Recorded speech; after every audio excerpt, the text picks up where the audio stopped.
वेदों और उपनिषदों में वर्णित पंचकोश के अंतर्गत हम वार्ता करते हुए, चर्चा करते हुए अब विज्ञानमय कोश की बात करते हैं। हमने शुरुआत की थी अन्नमय कोश से, जो कि हमारा ये देह है, स्थूल देह, जिसको हम अन्नमय कोश कहते हैं। इसके हम आगे बढ़ते हैं, इसका स्तर थोड़ा ऊपर उठाते हैं, थोड़े एहसास के लेवल को बदलते हैं, थोड़ी अनुभूति के भीतर प्रवेश करते हैं, तो हमें प्राणमय कोश दिखाई देता है। उसका एहसास करते हैं हम, और उन प्राणों की गतिविधि को पूरा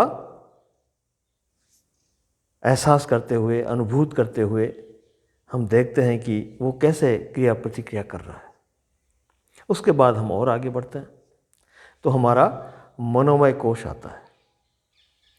प्राणमय कोश के बाद में मनोमय कोश, उसमें सब तरह की स्मृतियों का भंडारण है, संग्रह किया हुआ है, और उस संग्रह को मन समय समय पर देखता रहता है, उस पर योजनाएं बनाता है, विचार विमर्श करता है, बहुत सी बातें करता है। तो उसको गहरे से हमने देखा और फिर उस स्तर से आगे बढ़े। ये कोश की बात हम क्यों कर रहे हैं, जो कि वेदों में वर्णित है, उपनिषद के ऋषि महर्षि इस पर चर्चा कर चुके हैं। ये इसलिए है कि हमारा जो जीवने का ढंग है, जो हमारा जीवन है, वो एक ही स्तर पर, जिस स्तर को हम अन्नमय कोश अभी इस पर जी रहे हैं, अधिकांश व्यक्ति इस स्थूल शरीर पर ही अपने जीवन को न्योछावर सा कर दिया है। इससे आगे कुछ जानते ही नहीं है। वो समझते हैं कि बस ये देह ही है, और देह के अंदर जो अनुभूतियाँ हैं, जो संवेदना हैं, देह की जो आवश्यकताएं हैं, उसकी पूर्ति करना और इसको लेकर के चलना फिरना, यही जीवन है बस। लेकिन नहीं, ऋषियों ने, मनीषियों ने इससे भी अपर उच्चतम स्तर को ढूंढा है, खोजा है, और खोज करके ये पाया है कि ये देह ही जीवन का अंतिम छोर नहीं है, अंतिम लक्ष्य नहीं है। इससे ऊपर बढ़ करके बहुत कुछ ऐसी उच्चतम चीज़ें हैं जिसको हमने अभी तक छुआ तक नहीं, जिसको हमने बिल्कुल उसका इसको स्पर्श तक नहीं किया, नहीं जानते उनके बारे में, क्योंकि जिया भी नहीं उसको। तो अन्नमय कोश से ऊपर उठ करके उन्होंने प्राणमय कोश में रह करके और उसकी अनेक प्रकार की साधनाएं, विधियाँ, प्रयोग करके उसका भी अन्वेषण किया, विश्लेषण किया और जिए वहाँ। तो उन्होंने देखा कि अन्नमय कोश से ऊपर जो प्राणमय कोश है, उसकी स्थिति ज़्यादा सुखद है, ज़्यादा उत्तम है, ज़्यादा संवेदनशील है और ज़्यादा सूक्ष्म है। जितनी झंझटें हमें अन्नमय कोश में मिली, उतनी प्राणमय कोश में नहीं मिली। ऐसा उन्होंने अनुभूत किया, गुजरे, उसमें गए, प्रवेश किया, तो जाकर के उनको ऐसा अनुभूत हुआ।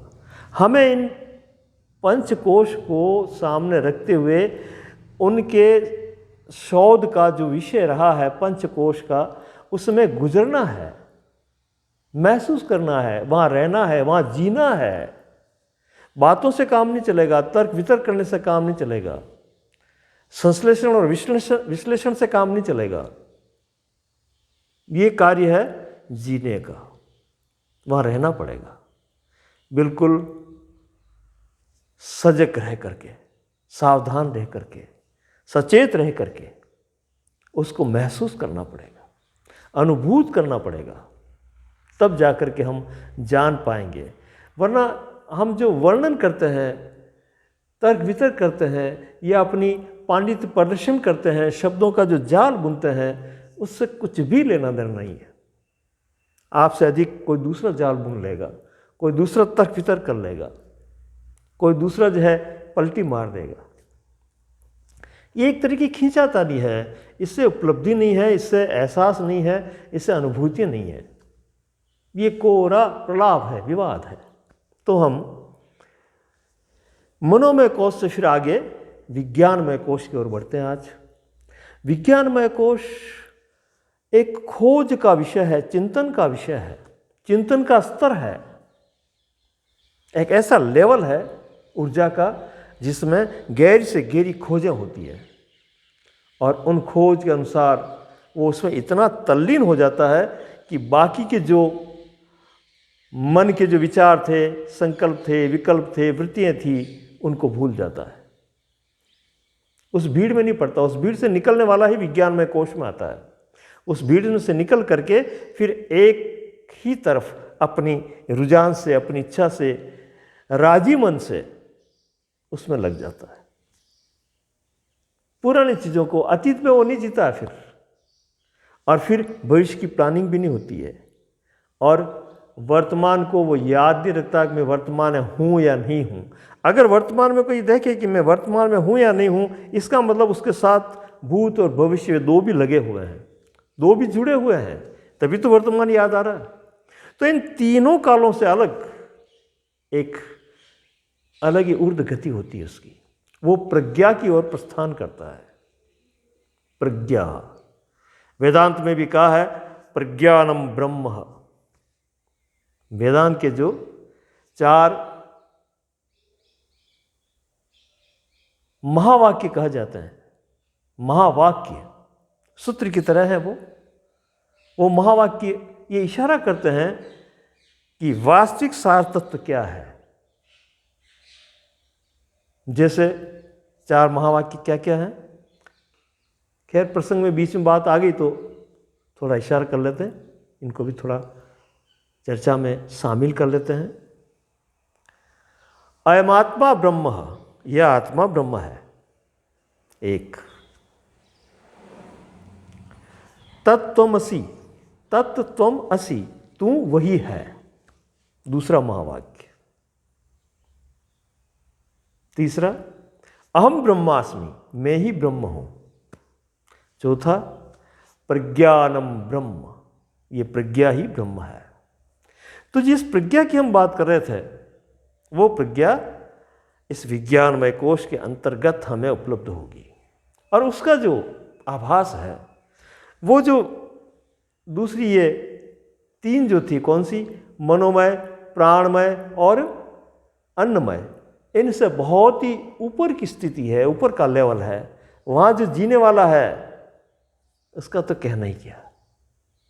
हाँ, वो एक बस जीने पर ही मालूम होगा, ये कहने की बात नहीं है, इसमें गुजरना पड़ेगा। तो ये विज्ञानमय कोश। अब एक बात और बताऊं मैं आपको कि अन्नमय कोश ये स्थूल शरीर हो गया। 3 शरीर जो बताया ना, स्थूल, सूक्ष्म और कारण, 3 शरीर। 3 शरीर का मतलब 3 तरह के स्ट्रक्चर हैं, 3 तरह की ऐसा तंत्र है बना हुआ जो एक से एक बढ़ करके ज़्यादा योग्यता रखने वाला, ज़्यादा सूक्ष्मतर है, इसलिए उनके 3 विभाग किए। तो सबसे स्थूलतम जो तंत्र है वो है अन्नमय कोश। ये देह, ये शरीर, ये सबसे स्थूल है। और उसके बाद में प्राणमय कोश, मनोमय कोश और विज्ञानमय कोश, ये जो तीनों कोश हैं, ये तीनों को सूक्ष्म शरीर के अंतर्गत हैं। सूक्ष्म शरीर के अंतर्गत ये तीनों कोश हैं। तो स्थूल में तो अन्नमय कोश आ गया, और सूक्ष्म में प्राणमय, मनोमय और विज्ञानमय आ गया। ये सूक्ष्म शरीर में आ गया। अब जो कारण शरीर है उसमें सिर्फ आनंदमय कोश है। कारण शरीर की अगर हम बात करें या आनंदमय कोश की बात करें तो वह ज़्यादा बात नहीं है। बातें कब बनती है, जब अपनी स्थिति से, अपनी जो वास्तविक स्थिति है, जो अपना सत्व है, उससे जो ही हम हटते हैं, द्वैत और द्वंद्व में फंसते हैं, तब जाकर के कुछ बातें, कुछ विडंबनाएं, कुछ ख्याल, कुछ उलझुल सा मतलब जो है एक वातावरण जो है पैदा होता है, जिसको हम माया कहो, प्रपंच कहो, जगत कहो, कुछ भी कहो, द्वंद्व कहो, ये सब बातें पैदा होती है। कब होती है? जब हम स्व से थोड़ा सा अलग होते हैं। तो ये आनंद भी स्व नहीं है, आनंद भी स्व के नज़दीक की बात है। और आनंद की वजह से ये जितने भी हमने कोश अभी चर्चा में आए, है ना, तो ये आनंद की वजह से है कि तरह तरह की चीज़ों का मैं अनुभूत करूं, आनंद लूं। लेकिन जब ये उसमें गडमड हो जाता है, मोहग्रस्त हो जाता है, फंस जाता है, तब जाकर के ये उस पर भारी पड़ते हैं और ये दुखदायी होते हैं, विपरीत हो जाते हैं, प्रतिकूल हो जाते हैं। तो फिर ये एनर्जी जब ऊर्ध्व गति को, आरोह क्रम को, यानी कि अन्नमय से लेकर के आनंद की ओर बढ़ती है, तो जाकर के आनंदमय कोश में ये स्थिर और शांत होती है। किसी प्रकार की कोई झंझट नहीं, कोई द्वंद्व नहीं, कोई प्रपंच नहीं, कोई खोज नहीं, कोई समझना नहीं, कोई प्रश्न नहीं, शांत। ऐसी स्थिति ही मूल बात है, हमारी मूल जगह है। हम वहीं से फिर और तरफ गए हैं, वहीं से हमारी गति हुई है। वास्तविक स्थान तो हमारा वही है, आनंद।